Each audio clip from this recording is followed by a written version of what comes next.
people, another maintenance log for you. And I did kind of look at this during the last log. It was in between the fence panels and the Mermaid, and realized it was going to be a little bit more work than I had thought. So I edited that stuff out of the last vlog, and we're just going to start over with this one. It's the power station. Now you see all the colored lights, and that means the circuits are on in it. This is exactly how it came out of the Hahn. I have a couple of problems with it. First off, oh, that one is working, so why was it off? I had one, okay, 16, 17, 18, okay, so they're all working. Okay, anyway, I was thinking I had a problem with one of the switches over here. Apparently I don't. It's just 15 and 16 here. This bank is 12 volt. There's 18 circuits on it. And I had 2 of them fail on me last year during the Hahn. In fact, this one's got no red light at all, and there's just a slight glimmer of a red light here on 16. So I've got a problem in the wiring on it. I need to diagnose it and get these back up. Now, this one here is also 12 volt, and this runs everything from my Scooby-Boo boards to props that might take 12 volt. And then this line here is my backup. It's a 12 volt. That way, if I get these filled up, have a problem with the switch or something failing, I can put it over here on this bank so I can still get power from it. And now these yellow lights, and I've got 21 of them, are all 5 volt. And right now I got 1, 2, 3, 4, 5, 6, 7 items that take 5 volt in the Hahn. Anyway, I can control all the low voltage here. If I have a problem with something, I can come in, hit the button, and you notice the light went out. When the light goes out, the prop's off. Okay, so I can control everything that way. So, both between the 12 and the 5 volt. And if there's some sort of major catastrophe in the Hahn where I have problems across the board on it, I just go up here to that toggle switch, throw it, and that's my master power switch. That kills the whole box as far as low voltage. Now these other 4 toggles, and they're not hooked up to anything right now. I got blow, T1, T2, T3. Those run my AC. And if I have T1 is usually on my driveway and controls most of the household current items on the driveway. T2 runs down through the middle of my Hahn, doing the same thing. And then T3 runs the front garden in the house and then down the fence a little bit. So I can turn off all the AC in those areas that way. The blow circuit is a specialty circuit. This controls any and all blow-ups in the Hahn, as well as the pumps in the blacklight room. So during the day when we open, during the day, or anytime I have blow-ups on, once I get this plugged in, instead of having to run around and plug in all the blow-ups, plug in all the pumps, or run an extension cord to the back of the house or plug it into the outlet, I just come out the front door, throw that switch, and all that stuff comes on.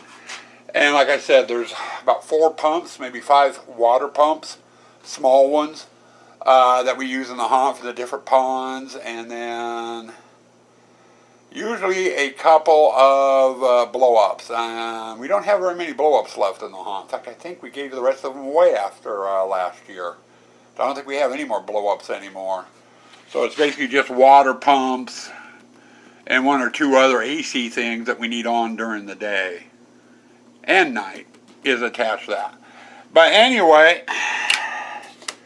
I need to diagnose 15 and 16. And let me open this up and I'll show you what we're dealing with. Alright, here's the inside of the power box.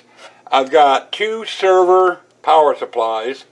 One runs this bank of 12 volt and then the other one runs this bank at 12 volt. I'm using server power supplies because they can handle up to 70 amps. The computer power supplies, one of them runs my backup 12 volt line, and then the other one runs my 5 volt. And they don't have as many amps as the server power supplies. But my problem is this switch right here and this switch right here, which are not working right. My problem is I had this problem over here with two switches last year, and I got looking down here on the bus bars. Basically, the power from the power supplies comes out the wire, runs around, and then attaches to here. And I got one for positive, one for negative. And then all the switches and my connectors on the back run down and make connection there. That's how I get my power. I had two switches doing the same thing up there on that one. I came down here and ended up being the end of the negative lead had broke. So I just had to bear it, reattach it, and they came on and worked. Now I've got two doing the same thing over here. So that was my first thing I did. I came in here and I took a look at this. And all my connections are fine. So it's somewhere in that wiring, which means I am going to have to come through, clip off all the zip ties, and unbundle all my wiring, just so I could trace down the wires for those two switches all the way back to start and see what's what. Now, I'm thinking it's going to be in the wiring and everything, but it could be a bad, the switches are going bad, the LEDs are failing for some reason. I don't know. I won't know until I can get in and diagnose it. And depending on what the problem is, I may end up having this fixed, or I just may end up with two dead circuits, because I don't know if I have any more switches up here. I don't have any more switches I could replace switches with. So it all depends on what's what. But we're going to get started with a pair of nippers, come in here and break apart all the zip ties and go from there and see where we get. And this is going to be our first project. Once we are done and get everything up and working, I got to come in with a vacuum, and we got to vacuum this out and clean it up in here. This grit you're seeing down here, it's actually pink foam dust from me carving, and it got blown in here when I was blowing off tables. I need to get in here and get it all vacuumed out, get it cleaned up. Okay, not sure exactly what's going on. I've gone through, and as you can see, I got a kind of a mess. I took all the zip ties off. You know, it did look like that there. I took all the zip ties off, traced out from here. This is jack 13 and 14. And when I say jack, I mean these. Okay, this is 13 and 14 here. And back here, that's the back of it. Red wire here, black wire there for negative. I took those apart, followed them up to here, and I've got my wiring for the LED and my wiring for the switch. Same thing over here, and I marked them so I could tell them with a small zip tie. I got to that point. I figured, well, I'm going to turn it on so I can test things. And 13 and 14 are now working. But I noticed 11 and 12 had gone off. So I got to looking, simple, easy fix. Right there, broken wire. I got to bear it back, put a bit of solder on it, and it goes on the bus bar. Now if I touch this to the bus bar, 11 and 12 come on. So, you know, it's a simple, easy fix. But the 13 and 14, I've got a problem in the wiring somewhere on them. I'm not sure if it's from the bus bar, the positive bus bar up to the switch, or the negative, or the positive wire from the switch down to the 13 and 14 jack, or the negative, or what. The only way I could fix that for sure would be to totally replace the wiring. And I'm getting the thing, I'm thinking too, maybe next year. This took me a couple of months to do with all the wiring and stuff in here. Maybe it would be best just to come in here and gut it. Put all brand new lights, all brand new switches in it. And just kind of go from there. I mean, this lid gets opened quite a bit and stuff, you know, so I do have a weak point right in here, you know, from where the wires fold, you know, so they're getting flexed open and shut, you know, and that could be it right here. But anyway, I'm waiting for my soldering iron to heat up. I think I'm going to get this fixed, and then I'm going to go through and lightly zip tie it. I'm not going to do a tight bundle like I did over here. And see how that helps. And then we will kind of go from there. If just replacing 11 and 12 and, end here and getting it back on the bus bar is all it needs to be doing. Now I got to bring the vacuum down here. We've got to go through vacuum out this box. And I got some old wiring down below I need to get out of here. You know, we can do a little bit of cleanup on. Okay, some decisions made. Since the lights came back on, which is weird, the two switches are now working. Yeah, I think it's telling me that there's a break or near break somewhere in the wiring for those switches. And I've had some problems with these switches as well in the past.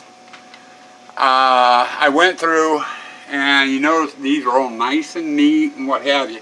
I went and re-zip tied them, but I did it very loosely, so there's a lot of give and things can flex a little bit more. And I'm going to leave it like that until after the season.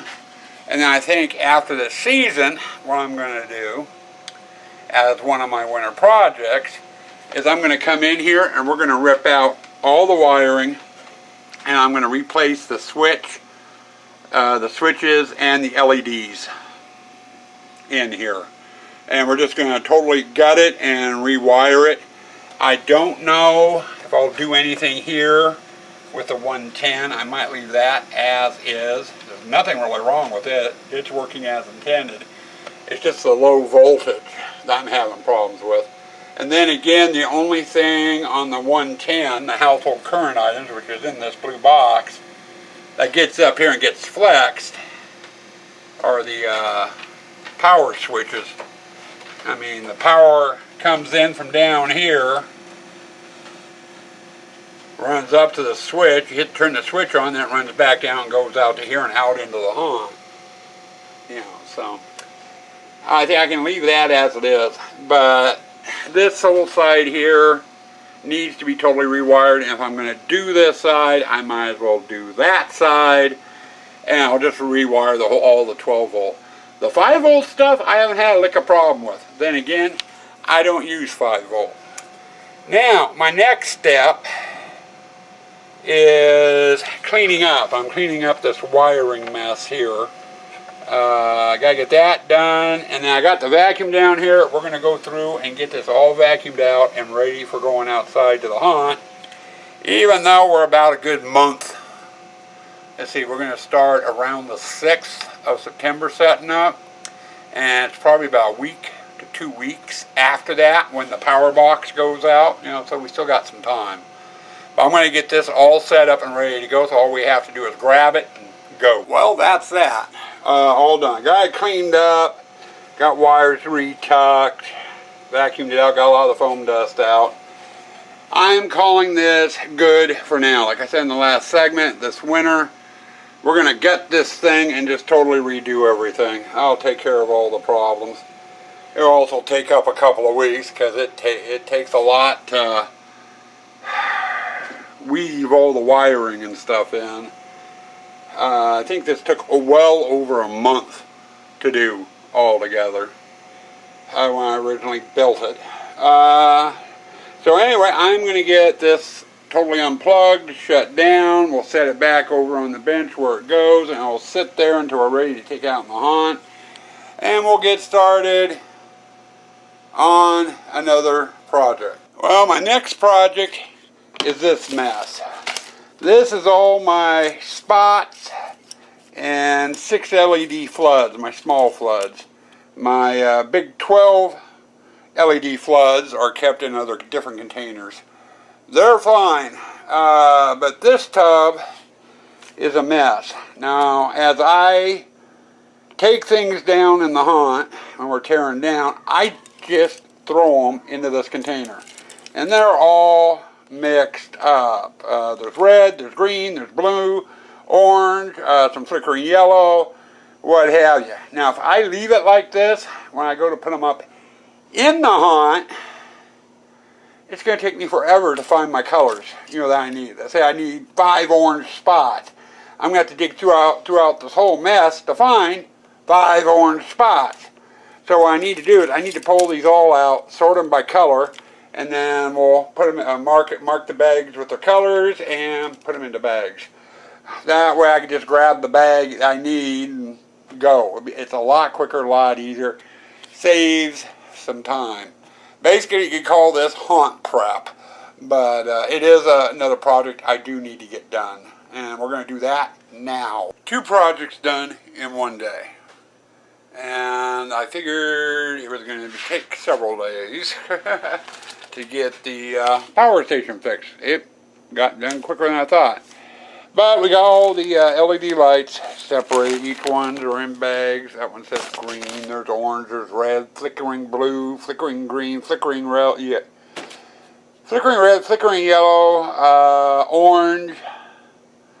And a couple other colors in here. But they're all separated. Now if I need green, I just grab a green bag, pull out what I need, and go for it. Or I can grab blue or whatever color. I also went and did some counting on these. These here are the connectors I use to attach LEDs to my low voltage lines. I prefer using these. I get a lot less failure rate. I can go through maybe 50 connections with these and have one of these not make connection to where I have to replace it. So I prefer these. I think it was either 2021 or 2022. I ended up ordering more, and I had ordered these. Instead, they sent me these. They do basically the same shape, but with the shape they are in, they're flat instead of a round, Anyway, failure rate with these is about every 4 or 5 connections you get a failure rate with it, and sometimes more than that. So I stick away from using these. What I end up doing is I just ordered some more. I go through probably about 2,000 of these between my low voltage lighting, my scuba boo boards, and other low voltage things. So I just don't use these for low voltage for LED lighting. I use it for all my low voltage stuff, both 12 volt and 5 volt items. And I ordered some more. Oh God, what was it? 1,500 of them, and this here has 674 in it. So I'll have just over 2,000, and that should get me to the hunt season with a few left over. But if for some reason I run out of them, or if I was off of my estimate, I'll have these to fall back onto, and there's 723 there. So I can use these if I run out of these. So, but anyway, this project's done. I'm going to call it quits for today. It's almost dinner time. And we'll get into tomorrow's project tomorrow. Okay, so far we've given you 2 projects, one of which I thought was going to be a long-ass project. It ended up only taking a couple hours, and it was that power box. We're going to give you a 3rd project for this vlog. And it again is a semi-quick project. It is going to take several days to do because there's drying time involved. And it is this here, the table. I bought this for the gypsy display. I have a platter hooked up to a motor that fits on that crack that slides back and forth on the table. And I have a hole over here that gets a pneumatic cylinder in it that hooks to a platter of cups that bounces up and down off the table. You want to see what it looks like? Watch the walkthrough video. It's in the Gypsy display. And you can see it working there. In the off season, when I'm not using it, I normally don't have the leaf up. But I set it down here, and this has been my new work table I've been using. This last winter, I got stupid. I went and did some foam carving, used it for that, worked great. Went to paint the panels down here. And I did not put a tablecloth over this, which was my stupid mistake. As a result, I've got some paint on the table. And I got some scratches here and there. So what I'm going to do is I'm going to sand this down, and we're going to re-stain and re-clear coat it. So, you know, that's the project. It's basically sanding this down, staining it, and clear coating it. The sanding and first coat of stain will go on today. Tomorrow, if it looks like it needs a second coat of stain, I'll give it a second coat. Let that dry, and then the third day we'll come down here and we'll clear coat it. And then let it dry, and then we'll be done with the project. Quick, simple, and easy. Okay, I've gone over the table twice. I did not sand it down to bare wood all the way. In spots, like right through here, I had a lot of paint drips and stuff. You know, and there's some other scuff marks here and there. I went over a little bit harder to get the paint off, and then went down to bare wood. That is fine. Now, if I was refinishing this table, instead of sanding it, I would have used some stripping fluid, which would have gotten all the varnishing gunk off, and then gone through giving a good sanding and what have you. What I want, though, is I want this to look like an older table. So I'm leaving the old stain, a lot of the stain on. And when I reapply it, I'll have some light spots, I'll have some dark spots, and I can even it out by putting several coats of the stain on if I want, with a light sanding in between coats to even it out. If I need to do that, I will do that. If not, I'm just going to see what happens. Because like I said, I want it to look like it's been an older, beat-up table, not, you know, something brand new. So we're going to try giving it a coat of stain and seeing how it turns out. Well, we're almost to the end of the project. I got 2 coats of varnish on the table yesterday, and it sat overnight and things have dried. Now, when I sanded this, as I mentioned in one of the earlier segments, I did not take all the old varnish off. I just went through and I sanded it down. As a result, we've got some lighter patches here and there on the table on both sides. I got a little bit down there. I want this to look like an old table. And on an old table, you'd have worn spots, you know, from people sitting or items sitting, you know, being slid around and what have you. I left some of the cracks, and you can see some darker ones over there and a couple over here. This has turned out exactly the way I want it. So it is done as far as staining. Now for today, I've got to come in here with brush, and we're going to put a couple layers of clear coat to help kind of protect the table a little bit more. Let it dry, and then we'll be done. I'll give you a look at it again after I get the clear coat on. Been kind of a quick project. I think after I get the clear coat done, I've got one very quick project. It'll take me about a half hour probably, and I'll give you a look at that when I get to that point. I am also running into a problem. As I mentioned earlier, I do believe, I've been watching the old setup vlogs. Started out with 2023, which was last year. Did 2022, 21, and 20. And got to thinking, you know, I haven't watched any of the older vlogs than 2020. So I went down the other end of the spectrum. My first year I did setup vlogs was 2011. And I've been watching, forward. I've gotten 2011, 12, 13, 14, 15, 16 watch. And I'm working on 2017 now, which is the second year we had Kaylee. And I noticed when I was watching the earlier vlogs without Kaylee in it, it just seemed so weird. Kaylee has become such a big part of the haunt, and our family. And I've just been getting a kick out watching Kaylee in puppy form on the vlogs. She adds so much to the haunt builds. In fact, she's down here with us now. She is right over, let's see, go like that. There, on her bed. Yeah, right beside my table. That's where she normally sits at. So she's with us. But why did I bring that up? Oh, yeah. I was watching all the setup vlogs. It is July 17th, July 18th. We don't start setting up until September 6th.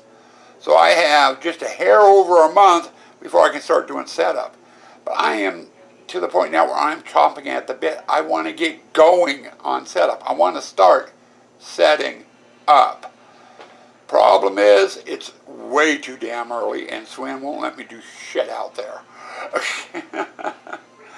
But I'm going nuts. I am running out of projects. When I get this series done with the pumping station, the table, and the quickie project, which you'll see here in a bit, the only other major project I've got is the ship's wheel. That thing is almost 10 years old. Other than trying various motors out over the years before I settled on the windshield wiper motor, I haven't done any maintenance to it, and it's starting to get very wobbly. I mean, you push on one side and the whole thing wants this way. Just things are loosening up. A couple of the handles for the ship's wheel itself have broken off or come loose. And I keep popping them back in with a little bit of glue. And it's time, I think, our next project build is going to be that ship's wheel. I'm going to get it out in the shop, totally take it apart, and we're going to maintenance it, reassemble it, so it's more firm, more tighter, and we're going to change the look up on it a little bit, so that's going to be our next project. So I'm kind of chomping at the bit to get to that, but I want to get this project series done. Thing is, once that ship's wheel's done, I have no other projects to work on. So I was thinking about, I did mention about maybe starting on the fireplace, but I don't know. I'll have to get to that when I see it. Okay, we got first coat done. It's been about 30 minutes. Oh, we got a kitty over there. That's Roth. But it's been about 30 minutes since I shot the last segment. First coat's done. While it's drying, I'm going to get on to my next little project. And it's these here. My tri-pack of skulls, and I have a couple of singles. All this is held together by hot glue. And the hot glue is broken loose. I just basically need to re-hot glue them. And I've got my hot glue warming up. So this is going to be a quick project. I got 2 out of the 3, and that one's loose too. I might as well break it loose all the way. Just re-glue them, put them away, and we're done.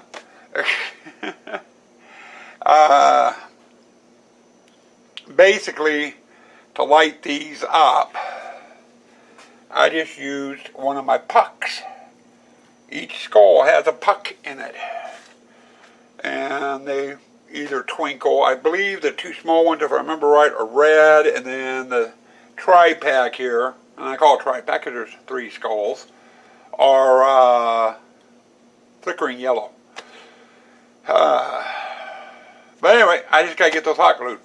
Then we're done, and we'll wait until after we get the second coat on and dried, which will mean probably tomorrow. I'll give you a look at the finished table, and that's going to be it for this vlog, I think.